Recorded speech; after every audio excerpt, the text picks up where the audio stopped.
Halo teman-teman, Kawedo. Perkenalkan nama saya Barsalina Biai. Pada video ini saya akan menjelaskan tentang konsep perkembangan peserta didik. Yang pertama, kita perlu memahami dulu apa yang dimaksud dengan perkembangan peserta didik.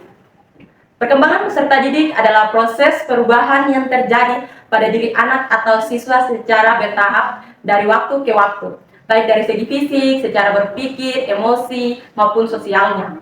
Perubahan yang terjadi sejak anak lahir sampai ia menjadi dewasa.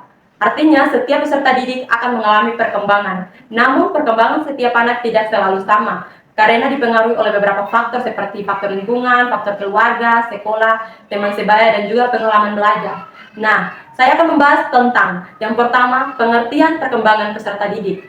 Yang kedua, aspek-aspek perkembangan peserta didik. Yang ketiga, faktor yang mempengaruhi perkembangan peserta didik. Yang keempat, pentingnya memahami perkembangan peserta didik dalam pembelajaran.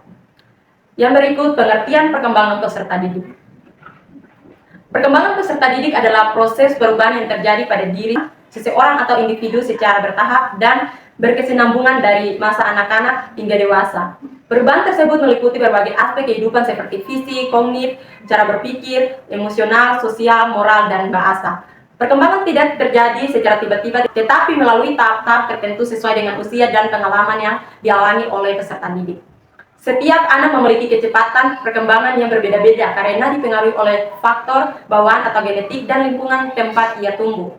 Dalam dunia pendidikan, memahami perkembangan peserta didik sangat penting bagi guru. Dengan memahami tahap perkembangan siswa, guru dapat menyesuaikan cara metode pembelajaran, cara berkomunikasi, serta strategi pembelajaran yang tepat agar siswa dapat belajar dengan baik. Sebagai contoh, siswa sekolah dasar biasanya lebih sering belajar melalui permainan, gambar, dan kegiatan praktik dibandingkan hanya mendengarkan penjelasan panjang. Oleh karena itu, guru perlu menggunakan metode pembelajaran yang menarik agar siswa lebih mudah memahami materi. Yang berikut, aspek-aspek perkembangan peserta didik. Perkembangan peserta didik meliputi beberapa aspek penting, yaitu yang pertama, perkembangan fisik. Perkembangan fisik adalah perubahan yang terjadi pada tubuh peserta didik seperti pertumbuhan tinggi badan dan berat badan, kekuatan otot, serta perkembangan kemampuan motorik. Kemampuan motorik dibagi menjadi dua, yaitu yang pertama, motorik kasar seperti berlari, melompat, bermain bola. Motorik halus seperti menulis, menggambar, atau memegang benda kecil. Contohnya, seorang anak kelas 1 SD pada awalnya mungkin masih kesulitan menulis dengan rapi. Namun setelah berlatih setiap hari, kemampuan menulisnya menjadi lebih baik. Hal ini menunjukkan adanya perkembangan motorik halus. Yang berikut, perkembangan kognitif. Perkembangan kognitif adalah perkembangan yang berkaitan dengan kemampuan berpikir, memahami, mengingat, dan memecahkan masalah. Menurut ahli psikologi Jean Piaget, perkembangan kognitif anak terjadi melalui beberapa tahap, yaitu yang pertama, tahap sensori motor 0-2 tahun. Anak belajar melalui panca indera dan gerakan. Yang berikut, tahap pra-operasional 2-7 tahun. Anak mulai menggunakan bahasa dan imajinasi, tetapi cara berpikirnya masih sederhana. Yang berikut, tahap operasional konkret 7-11 tahun. Anak mulai berpikir secara logis tentang hal-hal yang nyata. Yang berikut, tahap operasional formal 12 tahun ke atas. Anak mulai mampu berpikir abstrak dan logis. Contohnya, siswa SMP biasanya sudah bisa memecahkan soal matematika yang lebih kompleks, berdiskusi tentang suatu masalah, dan memberikan pendapatan mereka sendiri. Perkembangan emosional. Perkembangan emosional berkaitan dengan kemampuan peserta didik dalam mengendalikan dan mengapresiasikan perasaan mereka. Pada usia anak-anak, emosi biasanya masih mudah berubah. Anak bisa cepat marah, sedih, atau menangis. Namun seiring bertambahnya usia, mereka mulai belajar mengendalikan emosi dan bersikap lebih tenang dalam menghadapi masalah.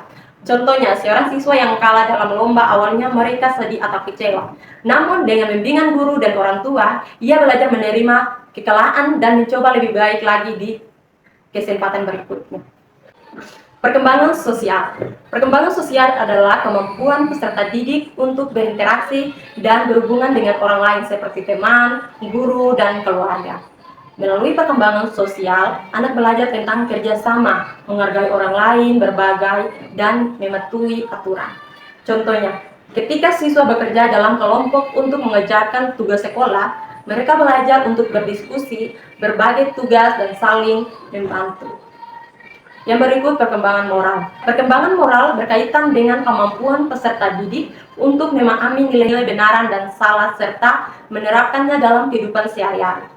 Anak belajar nilai moral melalui keluarga, sekolah, agama, dan lingkungan masyarakat. Contohnya, seorang siswa yang menemukan uang di kelas kemudian menyerahkannya kepada guru untuk menunjukkan bahwa ia memahami nilai kejujuran dan tanggung jawab. Yang ketiga, faktor yang mempengaruhi perkembangan peserta didik. Perkembangan peserta didik dipengaruhi oleh beberapa faktor, yaitu yang pertama, faktor keturunan atau genetik. Faktor ini berasal dari orang tua dan berkaitan dengan sifat bawaan seperti tinggi badan, kecerdasan, dan bakat tertentu. Contohnya, anak yang memiliki orang tua yang pandai dalam bidang musik, mungkin dia memiliki bakat musik juga. Yang kedua, faktor lingkungan. Faktor lingkungan memiliki pengaruh yang sangat besar terhadap perkembangan peserta didik. Lingkungan tersebut meliputi lingkungan keluarga, lingkungan sekolah, lingkungan masyarakat, dan teman sebaya. Contohnya, anak yang tumbuh di lingkungan yang mendukung pendidikan biasanya memiliki motivasi belajar yang lebih tinggi. Yang ketiga, faktor pendidikan. Faktor pendidikan yang lebih baik akan membantu perkembangan peserta didik secara optimal. Guru yang memahami karakter siswa dapat membantu mereka mengembangkan potensi yang dimiliki. 4. Pentingnya memahami perkembangan peserta didik. Memahami perkembangan peserta didik sangat penting bagi guru dan orang tua, karena membantu guru memilih metode pembelajaran yang sesuai, membantu memahami perbedaan kemampuan setiap siswa, membantu memberikan bimbingan yang tepat kepada siswa, membantu menciptakan lingkungan belajar yang nyaman dan efektif. Sebagai contoh, jika seorang guru mengetahui bahwa siswa kelas rendah masih suka bermain, maka guru dapat menggabungkan permainan dalam proses belajar agar tidak cepat bosan. Dari penjelasan ini, kesimpulan yang saya ambil adalah perkembangan peserta didik adalah proses perubahan yang terjadi pada diri siswa secara bertahap dalam berbagai aspek kehidupan seperti fisik, kognitif, emosional, sosial, dan moral. Perkembangan ini dipengaruhi oleh berbagai faktor seperti keturunan, lingkungan, dan pendidikan. Oleh karena itu, guru dan orang tua perlu memahami tahap perkembangan anak agar dapat memberikan pendidikan dan bimbingan yang sesuai dengan kebutuhan mereka. Dengan memahami konsep perkembangan peserta didik, proses pembelajaran di sekolah dapat berjalan lebih efektif sehingga potensi setiap siswa dapat berkembang secara optimal. Semoga penjelasan ini dapat menambah pemahaman kita tentang konsep perkembangan peserta didik. Terima kasih. Kalwedo.